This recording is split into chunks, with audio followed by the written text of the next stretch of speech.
সম্প্রতি ঠান্ডা, জ্বর, সর্দি, কাশিতে ভুগছেন অনেকে। ডেঙ্গুর প্রাদুর্ভাবও আছে। মহাখালী ডিএনসিসি হাসপাতালে আছেন স্টাফ করেসপন্ডেন্ট সালাউদ্দিন কাদের, যুক্ত হচ্ছেন তার সাথে।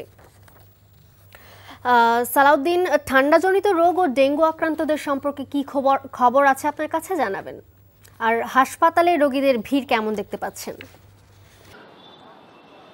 মালিহা, আমরা সকাল থেকেই মহাখালী ডেঙ্গু হাসপাতালে আছি এবং দেখতে পেয়েছি যে সকাল থেকে প্রায় শত শত রোগী হাসপাতালে এসেছেন এবং তার অধিকাংশই ডেঙ্গু আক্রান্ত হয়ে আসছে এবং ঠান্ডা নিয়ে জ্বর নিয়ে আসছেন এবং তাদেরকে সাময়িক পরীক্ষা নিরীক্ষা করে দেখা যাচ্ছে যে অনেকে ডেঙ্গু আক্রান্ত এবং তাদেরকে ডেঙ্গু আক্রান্ত হওয়ার ফলে তাদেরকে অনেকেই ভর্তি দিয়েছেন আমরা দেখতে পেয়েছি এবং রোগীর বেশ ভিড় লক্ষ্য করা গেছে।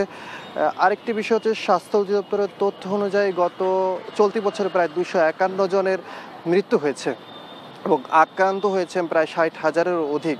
তো সচরাচর আমরা দেখতে পাই যে মে, জুন, জুলাই মাসে ডেঙ্গু আক্রান্তের সংখ্যা বেশি থাকে, গত কয়েক বছরের পরিসংখ্যানে দেখা গেছে, কিন্তু এই বছরের পরিসংখ্যানটা সম্পূর্ণ ভিন্ন রকম দেখা যাচ্ছে। কারণ হলো জুলাই মাসের আক্রান্তের সংখ্যা ছিল প্রায় 10,000, সেটি সেপ্টেম্বরে যে দাঁড়িয়েছে প্রায় 15,000-এরও অধিক এবং 21 দিন পার হয়েছে। 21 দিনে এখন পর্যন্ত 14,363 জনে আক্রান্ত হয়েছে এবং 55 জন 21 দিনে এখন পর্যন্ত 14,363 জনে আক্রান্ত হয়েছে এবং 55 জনের মতো মৃত্যু হয়েছে, আমরা স্বাস্থ্য অধিদপ্তরের তথ্য অনুযায়ী জানতে পেরেছি।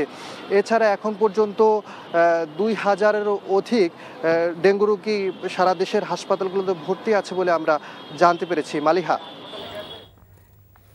জানছিলাম হাসপাতাল পরিস্থিতির খবর। বান্ডেল থাকলে প্রতি সেনমানিতে টাকা বাঁচবে। বিকাশ সেনমানি বান্ডেল কিনে জিতুন প্রতি লেনদেনে।